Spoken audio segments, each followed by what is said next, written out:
Au tout début, le chaos régnait en maître dans l'univers. C'était un néant vaste, sombre et incommensurable. Un endroit, ou plutôt un état, obscur et un désordre ténébreux.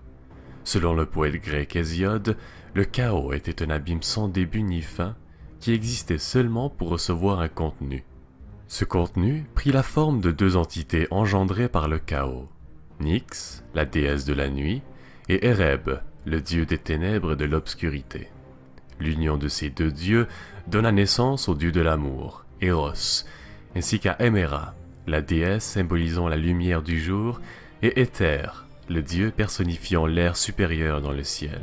Au même moment, le chaos engendra la déesse de la terre, Gaïa, et Tartare, le dieu symbolisant l'abysse infernal sous la terre où les pires criminels de la mythologie grecque étaient enfermés.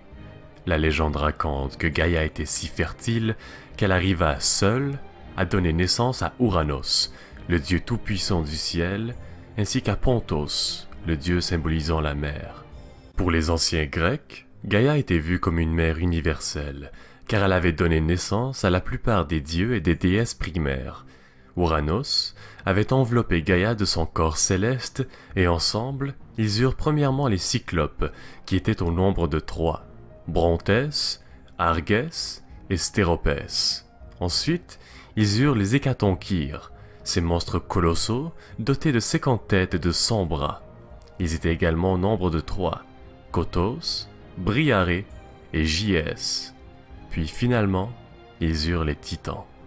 Les Titans étaient au nombre de 12, 6 filles, les Titanides, et 6 garçons, les Titans. Parmi les Titanides, il y avait Théthys, la déesse marine mère des Océanides. Ensuite, il y avait Théia, la déesse de la lumière, belle comme le jour, Phébé, la déesse associée à la lune et aux prophéties, Rhéa, déesse de la fertilité et mère des Olympiens, Thémis, la déesse de l'ordre et de la justice, et finalement Mnémosyne, la déesse de la mémoire et mère des 9 muses. Parmi les titans, il y avait en premier Hypérion, le titan symbolisant la lumière et la force. Avec sa sœur Théia, ils eurent 3 enfants. Hélios, dieu du soleil, Séléné, déesse de la lune, et puis Éos, la déesse de l'aurore.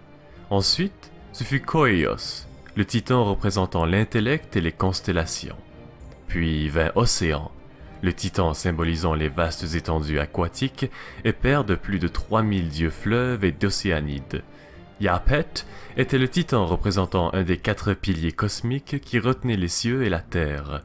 Krios était un autre titan symbolisant un des 4 piliers cosmiques. Il participa à la chute du règne d'Ouranos et fut enfermé dans le Tartare pour l'éternité.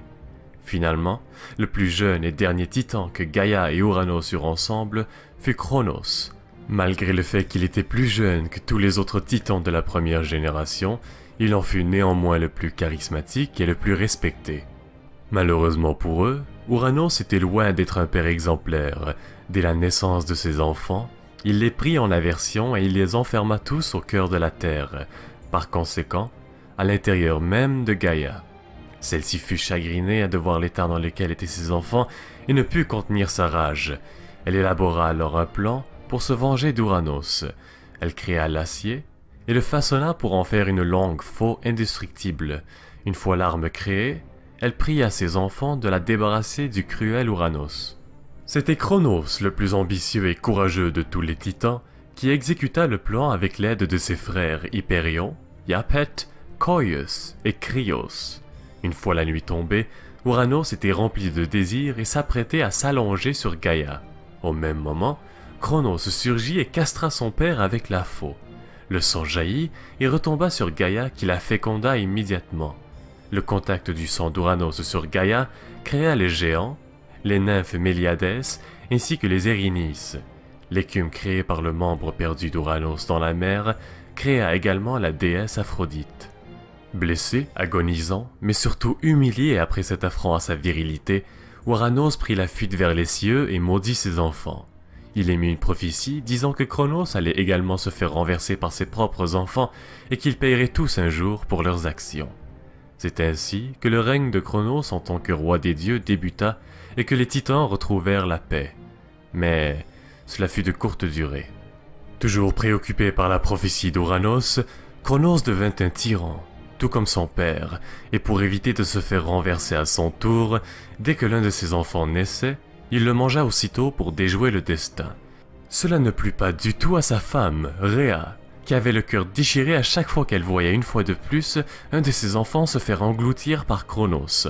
Alors un jour, lorsqu'elle donna naissance à son plus jeune garçon, Zeus, elle décida de piéger le tyran en lui donnant une pierre enveloppée d'un linge en lui assurant que c'était bel et bien son dernier enfant. Pendant ce temps, Zeus grandit et un jour il devint l'échanson de Cronos à l'insu de celui-ci, c'est-à-dire qu'il était chargé de lui apporter son vin dans un gobelet et de lui servir. Par contre, au lieu de lui apporter son vin, Zeus lui présenta une mixture écœurante. Lorsque Cronos avala la mixture, il eut la nausée et vomit tous les enfants qu'il avait avalés. Un par un, les frères et sœurs de Zeus se retrouvèrent libérés de l'estomac du tyran. Déméter, Hadès, Poséidon, Hestia et Héra étaient tous sains et saufs. Avec ses frères et sœurs finalement libres, Zeus engagea la guerre contre Cronos et les autres titans qui le supportaient. On appela cet événement la Titanomachie, la guerre entre les Olympiens et les titans. Cette guerre dura plus de 10 ans, et après ces 10 années, Gaïa prédit à Zeus que la victoire lui appartiendrait seulement s'il libérerait les prisonniers du Tartare. Sans perdre de temps, Zeus se rendit au Tartare, tua au passage Campée, la gardienne de la prison, et libéra les Hécatonchires et les Cyclopes qui se joignirent du côté des Olympiens. Pour les aider, les Cyclopes, qui étaient très habiles de leurs mains, forgèrent pour Zeus la foudre et le tonnerre, une arme redoutable et emblématique du chef des Olympiens. Pour Hadès, ils forgèrent un casque doté du pouvoir d'invisibilité. Et finalement, pour Poséidon, ils fabriquèrent un trident capable de contrôler la mer et de créer des tremblements de terre. Avec leurs nouveaux alliés et leurs nouvelles armes, Zeus et les Olympiens ont renversé leurs adversaires et mis fin à la guerre. Cronos et les titans qui le supportaient étaient envoyés dans le Tartare, emprisonnés à tout jamais. Peu après leur victoire, les trois frères, Zeus, Hadès et Poséidon, ont tiré à la courte paille pour connaître le domaine sur lequel ils auraient contrôle. Zeus tira la plus grande et se vit donner le contrôle sur les cieux. Poséidon fut deuxième et devint le roi des océans. Et finalement, Hadès, qui avait tiré la plus courte paille, devint le roi de l'enfer. C'est ainsi qu'une nouvelle ère commence et que Zeus devint le roi des dieux et des hommes sur terre. Alors voilà, ceci conclut la vidéo d'aujourd'hui. Merci à tous de l'avoir regardé. Si elle vous a plu, n'hésitez pas à vous abonner sur la chaîne et à partager la vidéo, c'est très apprécié. Vous pouvez également laisser un commentaire juste en dessous pour me dire ce que vous en avez pensé et si vous avez des suggestions pour d'autres vidéos. Sur ce, merci encore tout le monde et à bientôt.